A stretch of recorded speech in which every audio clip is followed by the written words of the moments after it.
Oke, tes 1 2 3. Oke. Halo semuanya, balik lagi di channel Panji STWAN ya guys ya. Anjay.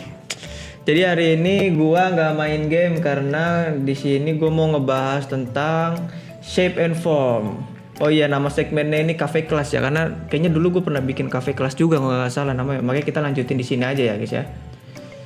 Nah, nama sekarang itu segmennya adalah belajar dari nol guys. Cafe Class belajar dari nol.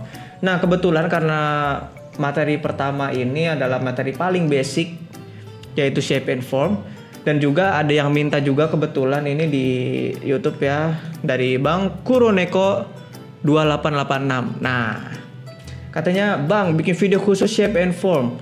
Oke, kita langsung aja. Jadi katanya dia tuh bingung cuman tahu doang, cuman nggak tahu artinya dan penggunaannya, kayaknya gitu deh. Yang gue tangkap ya. Kita langsung masuk aja ke materinya guys. Jadi ini materinya nggak daging-daging banget lah ya. Kita bikin simpelnya aja karena ya gue males juga gitu. Karena gue pas belajar juga ini gue bikin simpel aja gitu, nggak perlu yang mendetail kayak tai babi lah. Gue nggak kayak gitu gue. Gue ambil simpelnya aja pokoknya. Oke, kita langsung masuk ke shape and form. Oke, shape and form itu sebelum kita masuk ke sana, kita harus tahu tentang namanya construction atau konstruksi. Konstruksi itu apa? Ini kita singkat aja. Jadi konstruksi itu singkatnya adalah proses, mana bahasa gua? Adalah proses pemecahan objek, atau bisa dibilang ya ini pemecahan objek lah, bener. Pemecahan objek menggunakan basic shape atau basic form. Basic shape dan basic form gitu, atau bentuk dasar 3D atau 2D-nya gitu loh. Kurang lebih seperti itu guys. Habis itu kita harus tahu tentang analytical atau analisa, menganalisa. Nah, menganalisa ini adalah simpelnya adalah kita kita menganalisa objek agar terlihat masuk akal atau realis, seperti itu guys. Agar mirip dengan bentuk aslinya, seperti ini contohnya. Contohnya seperti ini guys. Ntar ini gua hapus dulu deh. Oh shit. Ya salah layer lagi anjir.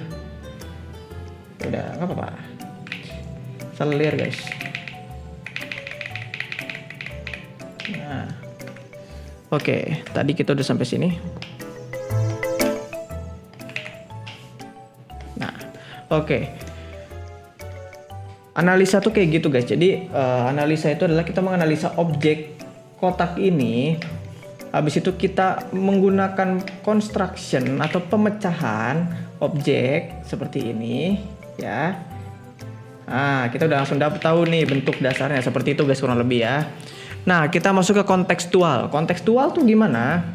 Kontekstual itu ya seperti yang gue udah tulis ini. Kontekstual itu adalah sesuai situasi. Sesuai situasi itu seperti apa sih? Nah, misalnya kalau lagi bikin ilustrasi suasana hujan nih, misalkan seperti itu ya. Habis itu lu punya payung. Nah, payungnya tuh bakal beda sama pas lu lagi keadaan dingin atau keadaan hujan atau pada saat keadaan siang hari. Ya kan, pasti warnanya beda dong, dan moodnya tuh beda, dan pantulan cahayanya pun beda. Nah, itu adalah menggambar sesuai, aduh ini kenapa anjir? Menggambar sesuai situasi. Nah, itu dia guys. Oke. Itu namanya kontekstual. Itu simpelnya dari 3 ini. Diambil simpel aja, oke. Habis itu kita baru bisa masuk ke shape and form. Shape and form itu gimana? Ya, shape and form itu bedainnya gimana? Gampang banget. Bedainnya itu adalah shape itu dia tidak memiliki kedalaman atau ruang atau volume. Dia itu flat, datar aja, 2 dimensi.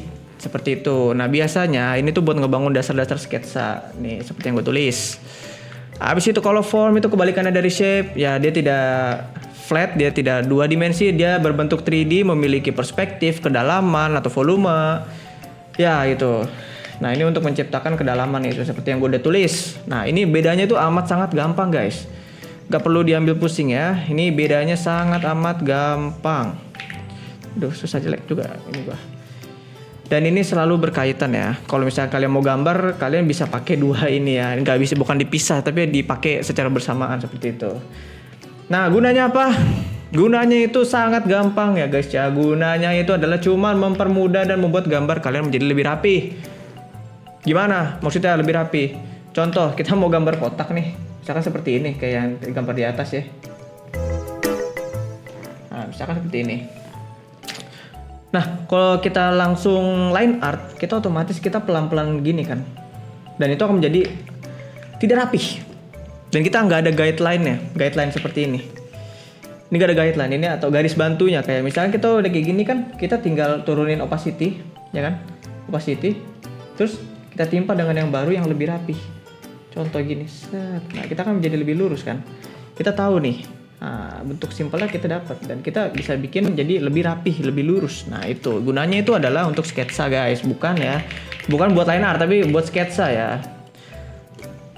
Kurang lebih penjelasannya gitu doang sih, karena ini materi simple banget ya. Nah, kita langsung masuk ke example-nya aja atau contoh kasus. Contohnya itu seperti yang kayak gini nih yang udah gua bikin. Ya, kalian cari referensinya dulu ya. Jelas kalian harus cari referensi. Habis itu dari referensi kita analisa terlebih dahulu. Habis itu kita melakukan pemecahan. Bisa disebut dengan simplify object. Jadi kayak mensimplifikasikan objek menjadi basic shape atau basic form. Nah, di sini kan kita menggunakan basic shape nih di sini. Kalau secara keseluruhan ini namanya form. Kurang lebih seperti itu ya. Dengan kita sudah mendapatkan ini, kalian kalau misalnya ini bisa tracing dulu ya. Nah, kita langsung mendapatkan namanya basic form yang mempunyai kedalaman, yang mempunyai perspektif juga, ya kan? Dan dia tidak flat. Nah, dari kita udah mendapatkan basic form, baru kita bisa masuk ke detailing. Jadi gunanya itu seperti ini guys, untuk sketsa kalian gitu loh, agar menjadi lebih rapih dan terstruktur. Jadi kalau misalkan kalian bisa, misalnya kalian bikin commission, terus klien kalian minta revisi, jadi kalian nggak perlu ribet-ribet, kita gantinya di bagian ini aja gitu loh. Jadi pas kita otomatis kan, kalau kita open commission, kita tuh kan bikin ininya dulu nih. Misalkan kayak kita nih, kayak gue sekarang nih, bikin basic shape-nya dulu nih. Kita kasih nih ke klien, oke. Misalkan kurang di bagian sininya nih, kita lihat mau dipotong, bikin jadi kebuka aja. Nah, kita bisa langsung gini kan. Nah, kita langsung dapat nih. Nah, seperti ini. Misalkan seperti ini. Udah, tinggal hapus deh di bagian sininya. Set, dengan kayak gini kan kalian nggak perlu ngulang lagi kan, bikin satu lagi. Kalau line art kan kita kan harus rapi kan bikinnya kan. Kurang lebih kayak gitu doang sih. Nah, jadi kegunaannya itu simple, sangat amat simple guys. Cuman ya kayak gitu doang. Kalian nyari referensinya, gunanya nih ya. Ini gunanya basic shape and form ya. Cari referensi. Gunanya apa? Untuk membongkar menjadi basic form atau basic shape. Ya nggak bener kayak gitu kurang lebih ya guys ya. Jadi simple aja kayak gitu aja. Pokoknya kayak gini-gini nggak usah dibikin ribet, nggak usah dibikin pusing, kayak gitu aja. Jadi udah gini doang sih isi materinya. Kurang daging ya memang ya. Tapi kita lanjutin di cafe class selanjutnya buat materi-materi yang mungkin akan lebih daging juga gitu loh. Belajar gambar dari nol ini, oke? Thank you buat yang udah nonton. Semoga ilmunya bermanfaat ya. Bye bye.